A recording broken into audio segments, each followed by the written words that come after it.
Hello, I'm outside Firestorm Games again, and today is the tabletop sale game, or the bring and buy as most people call it, where people can bring in stuff, buy a table, you book it in advance, and sell some gear. So it's good fun. I met loads of friends inside. Just popped out to say hello, because Adrian, the writer of Forager game and Over the Hills, he's there doing a demo. It's a bit of a bonus. I've been having a look at that, have a chat with him, so I'll talk about an offer I'm going to do as well, and just promote his kickstart. It's only got a few days left to go, so we'll have a look at that, check out the game, how it's played, looks good, and I'll give you a quick view of some other things that are going on. Look out for these tabletop sales, they are really good, loads of stuff, bargains, all that kind of thing, and chance to have a chat, maybe a game or something. Okay, so I'll see you inside. So as you go in, some more spectacular tables. I mean, they are outrageously good, and there's more throughout the store. I'm not sure exactly what games are going on there or being displayed, but they are fantastic. Some nice chill out chairs, and over to the left, right the way back into the hall, there's people bringing in their stuff, taking tables and selling and having a good time. It's chilling out, hanging around really. You can see the video screen playing some live action. Over this side, most weekends there's some sort of card tournament going on. I know the signage all says Magic, but it might easily be Pokemon or one of the other games. I'm not sure, so I'm not really going to comment on that. And there's Ian Cut My Own Throat Jones. Just wouldn't be a tabletop sale without him. And my friend Nick and his son, who's also son of my son. Be walking out with empty pockets, but loads of good stuff, I'm sure. And of course the other thing that we came to see was the demo of the Forager game, so I'm going to tootle over to that, and there we go. So there's AD working hard promoting the game, and you talent spotters out there recognise the famous Neil Shute, legendary writer, used to have a column in Miniature War Games and doing reviews, and now along with the person you just see at the top corner, Mike Hobbs, are the people who put together Meeples and Steeples, which is a regular internet broadcast. It's like a magazine you can listen to. Great if you're painting, just tune in, hours of it. And there's Ty, our sort of Taftwell's answer to Paul Hollywood, except he can't make cakes. And he's probably been married more often. So 48 to 51, we were talking about Leggett, weren't we? We were. And near misses all too much for this character, they turn and run. Hello, and here I am. I'm now with Adrian, who's the author behind the new set of rules we're talking about, Forager, and of course Over the Hills.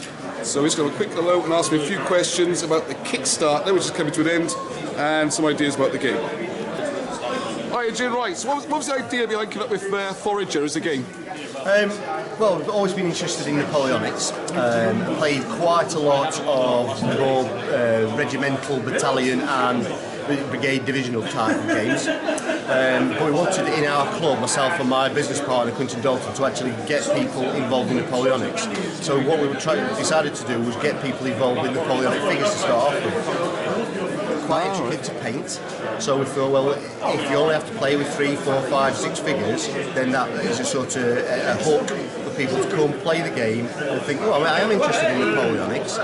So that's where Forager came from. So it's a sort of new people to the club, started playing Forager, then developed onto another game system of ours, Over the Hills. So we actually entice people to play Napoleonics through this skirmish game. People who played it decided. So did this start before Over the Hills then? Because Over the Hills has been out for a couple of years now, hasn't it? It's just so I've got that set of rules, we decided that people had said to us so many times it's a good set of rules, especially once you get into the levels of complexity of it. Why don't you produce it? And we thought, well, we started with Over the Hills, then we started with our own company, Stand 2 Games, and we decided that the first thing we'd do with Stand 2 Games would be Forager. So that went to Kickstarter, and we are where we are now. So Over the Hills, that was another company, wasn't it? Yeah, Over the Hills we produced as Adrian and Quentin through Caliber Books. Right, okay. So it was sold as a book, right. So that Caliber sold Over the Hills, and that is it as a standalone. We decided then to do our own rule set, which is Forager, and that was through Stand 2 Games. Okay, so this time you've gone the Kickstarter route. How's that gone? It's gone really, really well. We started it quite some time ago. We wanted £4,500. We start off slowly and then build up. We're now just over £9,000, so we've doubled what we wanted. Excellent. Just got up another 1,000 in the last couple of weeks. Well, it looks like it's about 7.5, so it's flying along. Done really well.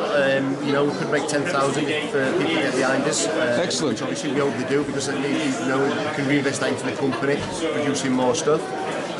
Majority of people have gone for Forager and Friend, or just Forager, the main deal, which is the rule book and 2 commands, the British and French. Yes, that's the one I went for, yes. Yeah. Well, that one, you get, so we've got the greens, which are the Spanish sculpts, so 6 Spanish guerrillas. So what you will get is your rule book, the 2 commands, the British and the French, and then the Spanish command. Oh, that'll be part of it? Yeah, that's part of it. Excellent. Will they be unlocked because of the amount of revenue raised? Yeah, the amount of revenue that we raised, actually, we're going to feed some of that back into the company, but also say thank you to people that have backed us and took the time out to back us. So, you don't get 12 figures, you get 18 figures. Oh, wow, even better. The 6 British and the 6 French figures you get before Christmas, with the rule book, the Spanish just after Christmas. People who've gone for other stretch goals, or add-ons, should I say. We've got an add-on of 6 Portuguese characters, which are cacadores, and they've got rifles. And we've also got some cards that are used in the game to denote butchers, bill injuries. Right. So that's where we are with that. So that's gone. So how much is that for the? Do you mind me asking? For the product that you've gone for, the pledge level is £34. I thought it was 34. Yeah. So you get 18 figures. So 18 figures. And a rule book. So the figures aren't even £2 each. Exactly. So it's worth it just for the figures, even. Yeah. In terms of value of money. Yeah, that's excellent. That's one of the things, being war gamers ourselves, for very many years, what we didn't want to do is, go out there and try and earn as much money as we could off punters. What we wanted to do was just... It's also better it's popular, isn't it? You want loads of people signing up for a good deal rather than just a few. I think it's worked for us, just at that price levels. Obviously, we've got postage and packing on top of that, but, it's still a good value deal. Excellent. Right, okay, well, just a couple of things about the game. So we won't go into all of it, but have you got an example there to use of it? Yeah, so that's a character card in the game. So this is a level 1 British private, and it's Private Nathaniel Hull of the 51st 2nd Yorkshire West Riding Regiment of Foot. Are these names significant? Yes, one of my friends. All right, okay. The significance of the Yorkshire West Riders is where I come from, so it's a local regiment. We have weapons, equipment and traits. So this guy's got a smoothbore musket and a bayonet. He's got a snuff box, and the snuff box allows him to re-roll fieldcraft dice in the game. Yes, I did see that. And the Forager, I don't know whether you can make it out, but he's got a little piglet in his. So he's foraged a piglet and put it in his backpack. That gives him the opportunity to ignore the first hit in the game. So instead of hurting himself, it hurts the piglet, which is a bit sad, but he don't get killed. Well, the piglet's going to be eaten anyway, so exactly. The next we've got is skill, combat, fieldcraft and fatigue. Skill is to do with when a character shoots, moves and fights. Combat is the number of dice that the character uses to shoot or fight with. Fieldcraft is the number of dice that the character uses to actually save themselves from shooting combat. Finally, we've got fatigue, and that is, you can see that there's 8 of those blued out.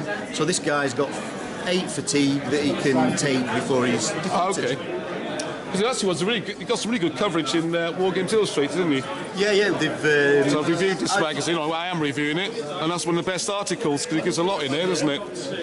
Yeah, it's a breakdown of... it's probably a better breakdown than I can talk through, because it's something that we've written, that takes people through the whole game. There's also the figures in there, at the front of the book, the War Games Illustrated are reviewed, and got a really good review. Yes, they are nice, aren't they? Yeah, so really happy with the I'm going to talk a bit more about the figures, just tie it in. Do you know the sculptor was for these? Or? Yeah, Kevin Howroyd, who sculpted for Learned to Trade at Games Workshop. Oh, okay. And his brief from us to him, was to create very characterful figures, because obviously it's a single figure game, so we wanted each one to have some character, hence the Forager, we're having the piglet in the back. Oh, it's great, yes. So there's lots of really fine detail in there that's easy to pick out as a painter. The guy that we got to paint them, Andy Saunders, is a partner of Kevin Gigante Studios, and he painted the figures, and he said that they are some of the best figures he's ever painted in terms of being able to capture. I can see, I've got nice big details on them. So he was a painter as well. You know, if you gave him a go, it's really something to go. Yeah, I enjoy that. I fancy doing a few. Yes. Yeah, it's one of the things I painted our sets that we use for gaming. And again, easy to paint, really crisp and fine detail that you can easily pick out. Yes. And they fit with any other range, to be fair, the size of them, although they are chunky, they don't commit within other 28mm ranges. Yeah, well, that's what I say. If people want to get them painted, they can send them my way. It'd be great. Give myself a plug. yeah, you'd be right. Even before he comes out, if I get hold of him. But more importantly, I think is the general point about the character in the game and everything. I've got 3 young boys, as you see, wandering around here, and they all want to play like non-historical sci-fi games and all that. And I think bringing personality and characters and little special traits and bonuses like Snuff Box or whatever it is, and I think that's a way to try and broaden the appeal for youngsters as well, hopefully, isn't it? I hope, anyway. Yeah, one of our sort of design straplines was that it's hooking people, not only trying to hook people, we're trying to hook young people. And what comes with fantasy and sci-fi are those traits and equipment. And personality, yes. And personality. That sometimes is lacking in war games or historical war games. What we try to do is attach that to this as that sort of, so that they can see the relevance of it to them. Yes, well, I'm going to try it to my boys. It works really well. Good luck with it. Thanks very much. Cheers. So it looks fabulous. The Kickstarter's going brilliantly. So well, in fact, that all the pre-painted figure options have gone. They're £145. I had a quick word with AD, and I'm going to twist his arm, see if I can actually get the figures early as well, although I can't guarantee that yet. But I'm going to do an offer whereby I'll paint these to a top standard at a discount, which brings it in actually less than it would have been. And as a special offer to the first 3 customers who respond to this, I will also paint the Spanish figures when they come out, and they will be free and included and be sent along later when they come out. So we're looking at 12 figures discounted down to £96, which includes postage and packing. Obviously get those out as quickly as possible. So let me know if you're interested in that. I know I am. I've already signed up for the Kickstarter, and I'm getting my army. There's only a few days left, so I'm going to get this video out quickly. Please have a look, sign up, get in touch with me, and then we'll see where we can take it from there.